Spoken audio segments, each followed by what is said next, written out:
नमस्कार दोस्तों, स्वागत है आप सभी का कृष्णा एकेडमी के यूट्यूब चैनल पे। मेरा नाम है कृष्णा मिश्रा। दोस्तों, आज संडे है तो संडे को हम लोग क्या करेंगे, वीकली करंट अफेयर का टेस्ट लेंगे। टेस्ट लेने का मकसद ये है कि आपने जो सप्ताह में जितना भी करंट अफेयर पढ़ा है उसका आपका एक बार रिवीजन भी हो जाए, ठीक है। क्योंकि करंट अफेयर को रिवीजन करना बहुत जरूरी है, क्योंकि हर दिन आप नए नए करंट अफेयर पढ़ेंगे। अगर आप पिछला रिवाइज नहीं करेंगे तो क्या करेगा, आगे का पढ़ते जाएंगे, पीछे वाला भूलते जाएगा। लेकिन मेरा मकसद ये है कि आप पिछला भी ना भूलें और आगे वाला भी करंट अफेयर आप पढ़ते रहें। इसलिए हम लोग संडे संडे टेस्ट लेंगे करंट अफेयर का, और 40 प्रश्नों का ये टेस्ट होगा, जिसमें आपको लास्ट में बताना है कि आपके कुल कितने क्वेश्चन सही हो रहे हैं, ठीक है। और ये मैं पहले से ही वीडियो रिकॉर्ड कर रहा हूं, हालांकि ये लाइव आपको मिलेगा, लेकिन ये यूट्यूब प्रीमियम के थ्रू मिलेगा लाइव, ठीक है। मैं आपके क्वेश्चनों का आंसर नहीं पढ़ पाऊंगा, लेकिन आप मेरे आवाज को सुन पाएंगे, मेरे क्वेश्चन को सुन पाएंगे, और लास्ट में आपको बताना रहेगा कि आपके टोटल कितने क्वेश्चन सही हुए हैं, ठीक है। चलिए, आज के करंट अफेयर का यानी आज के करंट अफेयर टेस्ट का पहला प्रश्न है कि किस राज्य सरकार ने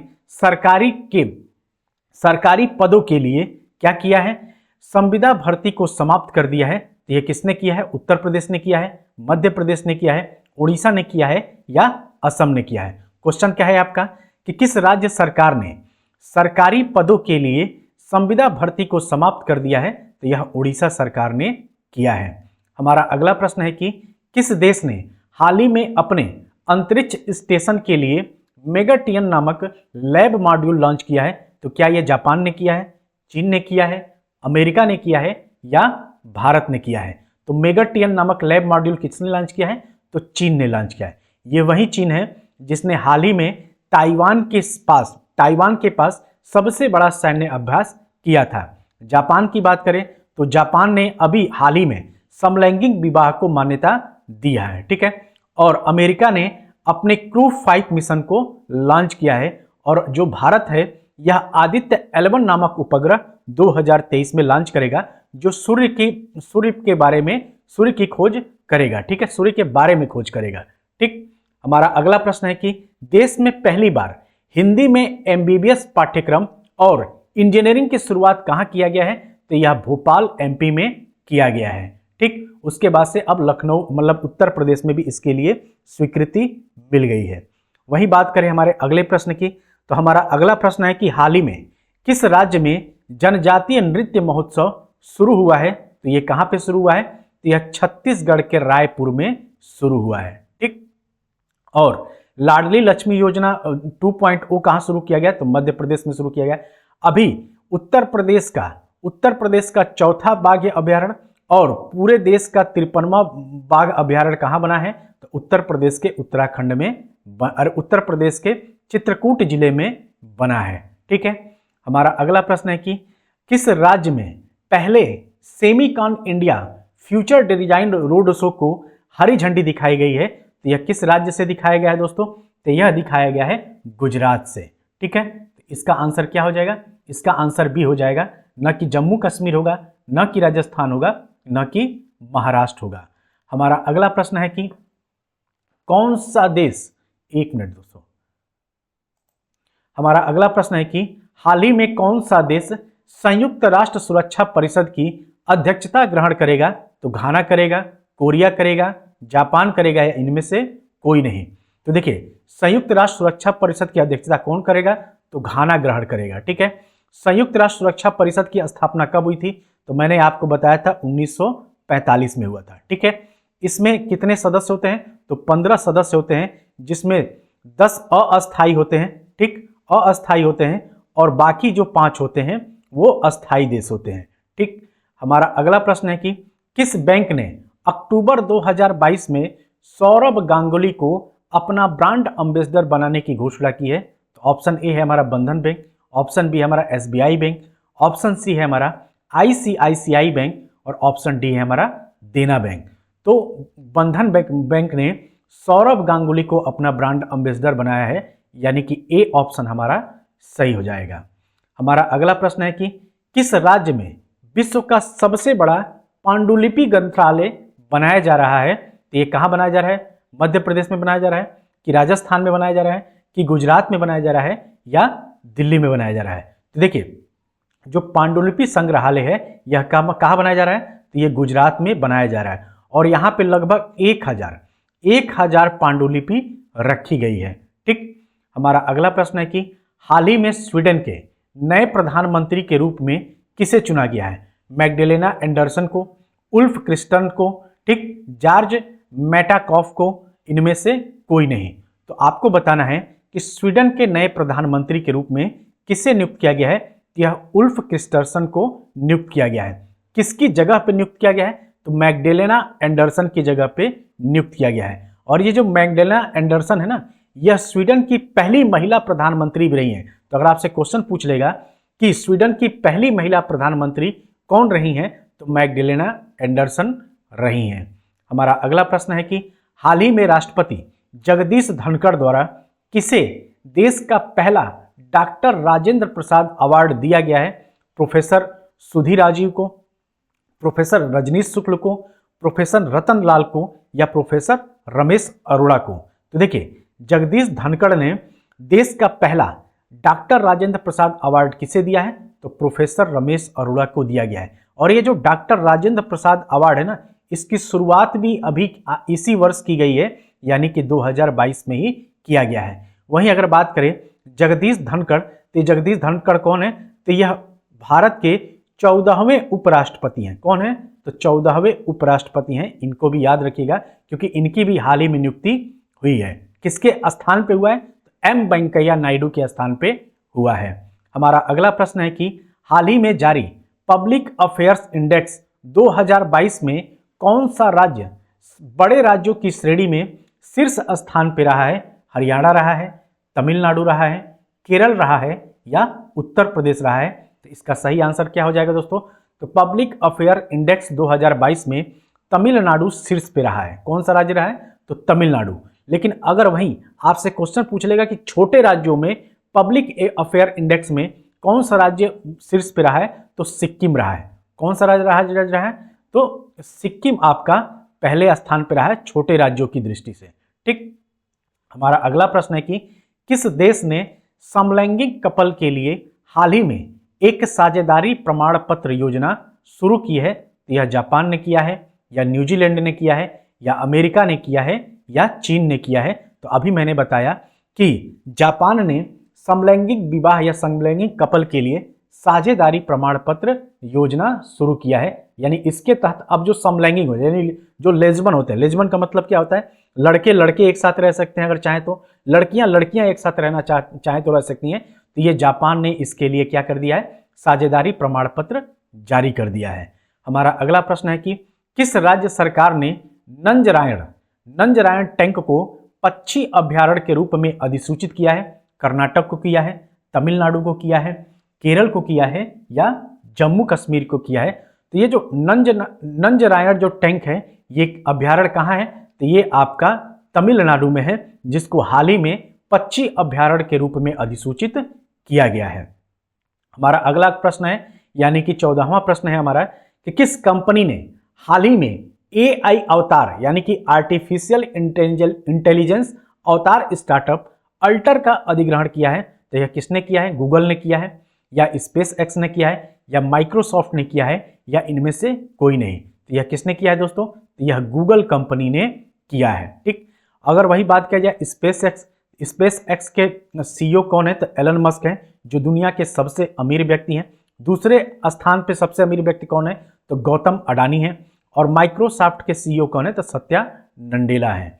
हमारा अगला प्रश्न है कि जल संचय योजना छाता की शुरुआत किस राज्य ने की है? महाराष्ट्र ने किया है, उड़ीसा ने किया है, असम ने किया है या गुजरात ने किया है? तो छाता योजना की शुरुआत किसने किया है? तो उड़ीसा ने किया है। उड़ीसा के मुख्यमंत्री कौन है? तो नवीन पटनायक हैं। यहाँ के राज्यपाल कौन है? तो यहाँ के राज्यपाल गणेशी लाल हैं। ठीक, इतना आप लोग याद रखिएगा। हमारा अगला प्रश्न है कि हाल ही में इंडिया पोस्ट पेमेंट बैंक ने भारत का पहला फ्लोटिंग वित्तीय साक्षरता शिविर का आयोजन किस शहर में किया है? मुंबई में किया है, कोच्चि में किया है, श्रीनगर में किया है या शिमला में किया है? तो आपको बताना है कि भारत का पहला फ्लोटिंग वित्तीय साक्षरता शिविर का आयोजन किस शहर में किया गया है? तो यह श्रीनगर में किया गया है, यानी जम्मू कश्मीर के श्रीनगर में किया गया है। हमारा अगला प्रश्न है कि 17वां हमारा प्रश्न है कि 5वां दक्षिण एशियाई भूविज्ञान सम्मेलन कहाँ आयोजित किया जा रहा है? जयपुर में किया जा रहा है, उदयपुर में किया जा रहा है, बीकानेर में किया जा रहा है या अजमेर में किया जा रहा है? तो याद रखिएगा दोस्तों, ये जो 5वां दक्षिण एशियाई भूविज्ञान सम्मेलन है यह आपका जयपुर में किया जा रहा है। और यह जयपुर क्या है? तो राजस्थान राज्य की राजधानी है, राजस्थान की राजधानी है। ठीक, कौन सा है? तो जयपुर है। ठीक, राजस्थान की यह राजधानी है। और जयपुर को पिंक सिटी के नाम से भी जाना जाता है, पिंक सिटी यानी कि गुलाबी शहर के नाम से भी जाना जाता है। तो इतनी चीजें आप याद रखेंगे। हमारा अगला प्रश्न है कि चर्चा में रहा डोनी पोलो हवाई अड्डा किस राज्य में स्थित है? नागालैंड में स्थित है, मेघालय में स्थित है, मणिपुर में स्थित है या अरुणाचल प्रदेश में स्थित है? तो डोनी पोलो जो हवाई अड्डा है इसका नाम चेंज किया गया है। ठीक है, ये इसका पहला जो नाम था ग्रीनफील्ड हवाई अड्डा था, ग्रीनफील्ड हवाई अड्डा था, जिसका नाम बदलकर डोनी पोलो हवाई अड्डा कर दिया गया है, इसीलिए ये चर्चा में रहा है। और ये डोनी पोलो हवाई अड्डा किस राज्य में है? तो आपके अरुणाचल प्रदेश में है। इस चीज को आप याद रखेंगे। अरुणाचल प्रदेश की राजधानी कहाँ है? तो ईटानगर है। इतना भी आपको याद रखना है कि ईटानगर है। ठीक, हमारा अगला प्रश्न है कि हाल ही में चौथे हेली इंडिया शिखर सम्मेलन 2022 का उद्घाटन कहाँ किया गया है? राजस्थान में किया गया है, महाराष्ट्र में किया गया है, जम्मू कश्मीर में किया है या उत्तर प्रदेश में किया गया है? तो हेली इंडिया से ही आप मालूम होगा, हेली से ही आप अनुमान लगा सकते हैं कि यह जम्मू कश्मीर में किया गया है, यानी कि सी ऑप्शन हमारा सही हो जाएगा। ठीक, अब हम चलते हैं अपने 20वें क्वेश्चन पे। तो 20वें क्वेश्चन पे हमारा 20वां क्वेश्चन है हमारा कि हाल ही में 2022 का बुकर पुरस्कार किसे दिया गया है? यहाँ पे इसको काट दीजिए आप लोग। यहाँ पे क्वेश्चन क्या है कि हाल ही में 2022 का बुकर पुरस्कार किसे दिया गया है? सेहन करुणा तिलक को, असगर वजाहत को, रामदरस मिश्रा को या दामोदर मौजे को? तो याद रखेंगे दोस्तों, सेहन करुणा तिलक जो कि श्रीलंका से संबंधित हैं, इन्हीं को हाल ही में बुकर पुरस्कार 2022 दिया गया है। ठीक, वहीं अगर बात करें असगर वजाहत, तो ये जो असगर वजाहत है इनको 31वां व्यास सम्मान से सम्मानित किया गया है। किससे सम्मानित किया है? तो 31वां व्यास सम्मान इन्हें दिया गया है। ठीक, वहीं अगर बात करेंगे रामदरस मिश्रा को, तो रामदरस मिश्रा को 31वां सरस्वती सम्मान, कौन सा सम्मान? तो 31वां सरस्वती सम्मान से सम्मानित किया गया है। वहीं अगर बात किया जाए दामोदर मौजे को, तो दामोदर मौजे को 57वां ज्ञानपीठ पुरस्कार, कौन सा पुरस्कार? तो 57वां ज्ञानपीठ पुरस्कार से नवाजा गया है। इतना आप चीजों को याद रखिएगा, यहां से एक क्वेश्चन आपके एग्जाम में बन सकते हैं।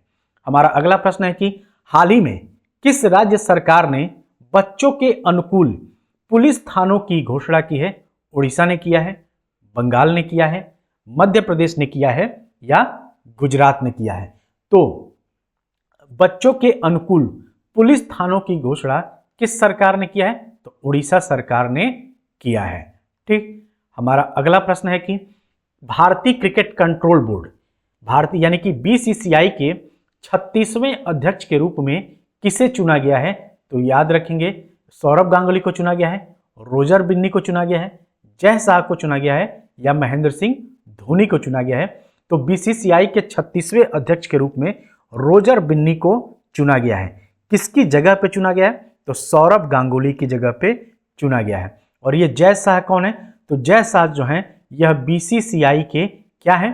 तो बीसीसीआई के सचिव हैं। ठीक, जय शाह। और वहीं बात किया जाए बीसीसीआई की स्थापना कब हुई थी? तो बीसीसीआई की स्थापना 1928 में हुई थी। इसका मुख्यालय मुंबई में है। हमारा अगला प्रश्न है कि किस राज्य के मुख्यमंत्री ने हाल ही में नागरिक जुड़ाव और संचार कार्यक्रम शुरू किया है? तो उत्तर प्रदेश ने शुरू किया है, मेघालय ने शुरू किया है, छत्तीसगढ़ ने शुरू किया है या इनमें से कोई नहीं? इसका सही आंसर क्या हो जाएगा दोस्तों? तो इसका सही आंसर हो जाएगा कि नागरिक जुड़ाव और संचार कार्यक्रम मेघालय ने शुरू किया है। ठीक है, तो इसका बी ऑप्शन हमारा एकदम करेक्ट हो जाएगा। ठीक, हमारा अगला प्रश्न है कि मिस्र के काहिरा में अंतर्राष्ट्रीय निशानेबाजी खेल महासंघ यानी कि ISSF विश्व चैंपियनशिप की 25 मीटर रैपिड फायर पिस्टल स्पर्धा में रजत पदक किसने जीता है? समीर ने जीता है, आमिर ने जीता है, सोहन ने जीता है या बजरंग ने जीता है? तो किसने जीता है दोस्तों? तो यह समीर ने जीता है, यानी कि ए ऑप्शन हमारा करेक्ट हो जाएगा। हमारा अगला प्रश्न है कि किस देश ने अक्टूबर 2022 में सबसे लंबी यात्री ट्रेन का संचालन करके विश्व रिकॉर्ड बनाया है? तो ये कल ही मैंने पढ़ाया था आपको। स्विट्जरलैंड ने, अमेरिका ने, चीन ने या भारत ने? तो ऐसा कारनामा स्विट्जरलैंड ने किया है। ठीक। हमारा अगला प्रश्न है कि कौन सा देश 3 दिवसीय वैश्विक युवा जलवायु शिखर सम्मेलन की मेजबानी करने जा रहा है? तो क्या वो भारत है, श्रीलंका है, बांग्लादेश है या नेपाल है? तो 3 दिवसीय वैश्विक युवा जलवायु शिखर सम्मेलन की मेजबानी कौन सा देश करने जा रहा है दोस्तों? तो यह करने जा रहा है हमारा बांग्लादेश। और बांग्लादेश की राष्ट्रपति कौन है? तो शेख हसीना है। बांग्लादेश की राजधानी कहाँ है? तो बांग्लादेश की राजधानी ढाका है। ठीक है। हमारा अगला प्रश्न है कि अक्टूबर 2022 में नए लेखा महानियंत्रक, क्या नाम है इनका? तो 22 अक्टूबर में, यानी अक्टूबर 2022 में नए लेखा महानियंत्रक यानी CGA के रूप में किसने कार्यभार संभाला है? तो राजीव कुमार ने संभाला है, भारती दास ने संभाला है, गिरीश चंद्र मुर्मू ने संभाला है या यशवर्धन कुमार ने संभाला है? तो देखिए, नए लेखा महानियंत्रक का जो कार्यभार संभाली है वह भारती दास ने संभाला है, यानी कि बी ऑप्शन हमारा सही हो जाएगा। और ये राजीव कुमार कौन है? तो ये राजीव कुमार 25वें मुख्य निर्वाचन अधिकारी हैं। ठीक है, 25वें मुख्य निर्वाचन आयुक्त हैं। और वहीं अगर बात किया जाए गिरीश चंद्र मुर्मू को, तो गिरीश चंद्र मुर्मू 14वें CAG हैं। कौन है? तो 14वें CAG हैं। हमारा अगला प्रश्न है कि हाल ही में रक्षा सचिव के रूप में किसे नियुक्त किया गया है? रोजर बिन्नी को नियुक्त किया गया है, गिरधर अरमानी को नियुक्त किया गया है, अजय सिंह को नियुक्त किया गया है या इनमें से कोई नहीं? तो देखिए, रक्षा सचिव के रूप में हाल ही में किसको नियुक्त किया गया है? तो गिरधर अरमानी को नियुक्त किया गया है। रोजर बिन्नी कौन है? तो यह BCCI के अध्यक्ष हैं। और चौथे अध्यक्ष हैं? तो 36वें अध्यक्ष हैं। ठीक है। और अजय सिंह को दक्षिणी कमान का नेतृत्व सौंपा गया है। हमारा अगला प्रश्न है कि किस केंद्रीय मंत्री ने केंद्र सरकार के पेंशन भोगियों के लिए जीवन की सुगमता सुनिश्चित करने के उद्देश्य से एक एकीकृत पोर्टल लॉन्च किया है? तो जितेंद्र सिंह ने किया है, अमित शाह ने किया है, राजनाथ सिंह ने किया है या अनुराग ठाकुर ने किया है? तो ऐसा काम जितेंद्र सिंह ने किया है। अमित शाह कौन है? तो यह एक गृह मंत्री हैं, राजनाथ सिंह रक्षा मंत्री हैं और अनुराग ठाकुर कौन है? तो खेल मंत्री हैं। हमारा अगला प्रश्न है कि किस राज्य को मिलेगा पूर्वोत्तर का पहला मछली संग्रहालय? यानी क्वेश्चन आपसे पूछा गया है कि किस राज्य को पूर्वोत्तर भारत का पहला मछली संग्रहालय मिलेगा? तो मेघालय को मिलेगा, असम को मिलेगा, अरुणाचल प्रदेश को मिलेगा या गुजरात को मिलेगा? तो यह अरुणाचल प्रदेश को मिलेगा। और यह अरुणाचल प्रदेश कौन है? तो उत्तर प्रदेश का सबसे पूर्वी राज्य है। और यहाँ का जो किबुथी शहर है वह भारत का पूर्वी बिंदु है। ठीक है, तो इतना चीजें आप लोग याद रखेंगे। और भारत का पहला एक्वा पार्क भी कहाँ स्थापित किया जा रहा है? तो इसी अरुणाचल प्रदेश में स्थापित किया जा रहा है। हमारा अगला प्रश्न है कि 2022 के सर सैयद उत्कृष्टता अंतर्राष्ट्रीय पुरस्कार से किसे सम्मानित किया गया है? बराबर मेटकाफ को, असगर वजाहत को, रामदरस मिश्र को और दामोदर मौजे को। तो सर सैयद उत्कृष्टता अंतर्राष्ट्रीय पुरस्कार से किसे सम्मानित किया गया है? तो बराबर मेटकाफ को सम्मानित किया गया है, यानी कि 31वें का ए ऑप्शन हमारा सही हो जाएगा। असगर वजाहत कौन है? तो अभी मैंने बताया कि इनको 31वां व्यास सम्मान दिया गया है। रामदरस मिश्रा कौन है? तो इनको 2022 का 31वां सरस्वती सम्मान दिया गया है। और दामोदर मौजे को क्या किया गया है? तो दामोदर मौजे को दिया गया है ज्ञानपीठ पुरस्कार, 57वां ज्ञानपीठ पुरस्कार दिया गया है। हमारा अगला प्रश्न है कि कौन सा भारतीय क्रिकेट दुनिया का नंबर 1 T20 बल्लेबाज बन गया है? तो यह सूर्य कुमार यादव बन गए हैं। ठीक है। हार्दिक पांड्या कौन है? तो हार्दिक पांड्या की टीम ने हाल ही में जो गुजरात टाइटन, जो इस बार जो नई टीम जुड़ी थी IPL से, गुजरात टाइटन, उसी के हार्दिक पांड्या कप्तान के। और इनकी कप्तानी में गुजरात टाइटंस ने अपने पहले ही संस्करण में, यानी पहली बार इसमें भाग लिया था आईपीएल में, और पहले ही संस्करण में इन्होंने मतलब फाइनल का ट्रॉफी जीता है। वहीं बात करें विराट कोहली की, तो विराट कोहली टी20 में सर्वाधिक रन बनाने वाले खिलाड़ी बन गए। और रोहित शर्मा कौन है? तो रोहित शर्मा अभी हाल में इंडियन क्रिकेट टीम के कप्तान हैं। हमारा अगला प्रश्न है कि किस राज्य ने हाल ही में सिविल एयर नेविगेशन सेवा संगठन एशिया प्रशांत सम्मेलन की मेजबानी की है? तो गोवा ने किया है, कर्नाटक ने किया है, या केरल ने किया है, या तमिलनाडु ने किया है? तो देखिए, सिविल एयर नेविगेशन सेवा संगठन एशिया प्रशांत सम्मेलन की मेजबानी किसने किया है? तो यह गोवा ने किया है। गोवा की राजधानी कहाँ है? तो पणजी है। हमारा अगला प्रश्न है कि वर्ष 2023 में एशियन कप फुटबॉल टूर्नामेंट की मेजबानी कौन सा देश करेगा? कतर करेगा, अर्जेंटीना करेगा, फ्रांस करेगा, या जर्मनी करेगा? तो एशियन कप फुटबॉल टूर्नामेंट की मेजबानी कतर करेगा। और ये कतर की राजधानी कहाँ है? तो कतर की राजधानी दोहा है। कौन सा है? तो कतर की राजधानी दोहा है, आप इसे याद रखेंगे। और ये जो अर्जेंटीना है ना, यह दक्षिण अमेरिका का देश है, ठीक। और अर्जेंटीना के ही लियोन मेसी हैं जिनको बाइजू ने अपना ब्रांड एम्बेसडर बनाया है, ठीक। हमारा अगला प्रश्न है कि अमेरिका और किस देश के द्वारा विजिलेंट स्टॉर्म सैन्य अभ्यास का आयोजन किया गया है? जापान के साथ किया है, दक्षिण कोरिया के साथ किया है, वियतनाम के साथ किया है, या इनमें से कोई नहीं?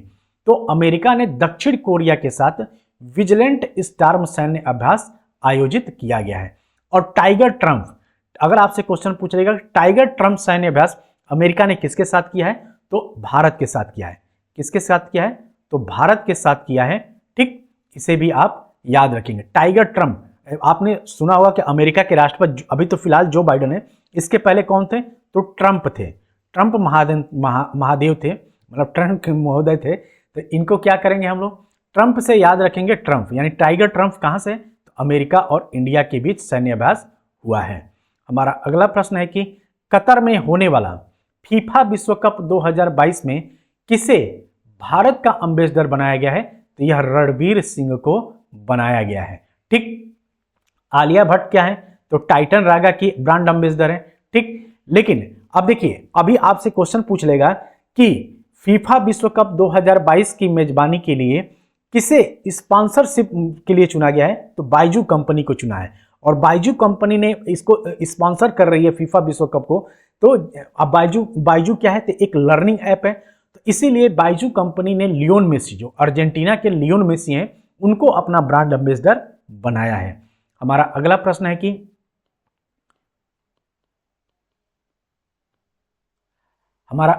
है कि किस राज्य में लाडली लक्ष्मी योजना 2.0 का शुभारंभ किया गया है? उत्तर प्रदेश में किया गया है, मध्य प्रदेश में किया गया है, बिहार में किया गया है, या राजस्थान में किया गया है? तो लाडली लक्ष्मी योजना 2.0 यह मध्य प्रदेश में शुरू किया गया है। और यह लड़कियों की शिक्षा से संबंधित है, यानी जो लड़की 12th पास कर जाएगी शायद उसको 20,000 रुपये दिया जाएगा ताकि वो उच्च शिक्षा ग्रहण कर सके। हमारा अगला प्रश्न है कि कोलिंस डिक्शनरी ने वर्ड ऑफ द ईयर 2022 किसे चुना है? क्लाइमेट स्ट्राइक को, लॉकडाउन को, परमा क्राइसिस को, या एनएफटी को? तो कोलिंस डिक्शनरी ने वर्ड ऑफ द ईयर 2022 पुरस्कार किसे, मतलब वर्ड ऑफ द ईयर किसे चुना है? तो परमा क्राइसिस को चुना है, यानी कि सी ऑप्शन हमारा सही हो जाएगा। हमारा अगला प्रश्न है कि हाल ही में किसे केंद्रीय रिजर्व पुलिस बल के बिहार सेक्टर का नया आईजी बनाया गया है? तो सीमा ढूडिया को बनाया गया है, एनी अब्राहम को बनाया गया है, पूनम कंवर को बनाया गया है, या लक्षिता श्रीवास्तव को बनाया गया है? तो केंद्रीय रिजर्व पुलिस बल यानी सीआरपीएफ के बिहार सेक्टर का नया आईजी किसे बनाया गया है? तो सीमा ढूडिया को बनाया गया है, यानी कि ए ऑप्शन हमारा सही हो जाएगा। हमारा अगला प्रश्न है कि किसने दुनिया का सबसे शक्तिशाली रॉकेट फाल्कन हैवी को लॉन्च किया है? तो स्पेस एक्स ने लॉन्च किया है, नासा ने किया है, जाक्सा ने किया है, या इसरो ने किया है? तो फाल्कन हैवी को लॉन्च करने के लिए कौन सी कंपनी लॉन्च की है? तो स्पेस एक्स ने लॉन्च किया है। इसके सीईओ कौन है? तो इसके सीईओ एलन मस्क हैं, ठीक। और इसका अगर पूछ लेगा मुख्यालय कहाँ है, तो कैलिफोर्निया राज्य में है, यानी कैलिफोर्निया अमेरिका के कैलिफोर्निया में है। तो दोस्तों ये था हमारा आज का 40 करंट अफेयर, यानी 40 प्रश्नों का करंट अफेयर टेस्ट। अब आपको बताना है कि आपके कुल कितने क्वेश्चन सही हो रहे हैं, कमेंट बॉक्स में जरूर बताइएगा, क्योंकि इससे क्या होगा कि देखिए टेस्ट या रिवीजन आप जो भी कह लीजिए, लेकिन आपको अब पता चला होगा कि आपको एक सप्ताह में आपके कितने करंट अफेयर तैयार हैं, इससे ये लाभ मिलेगा आपको। तो करंट भी का टेस्ट भी और साथ साथ में रिवीजन है। बाकी जो आज का करंट अफेयर है उसको हम लोग कल के में दोनों में जोड़ के देख लेंगे। तो चलिए फिर आज के लिए इतना ही, मिलते हैं अगले वीडियो में, तब तक के लिए आप सभी का बहुत बहुत धन्यवाद।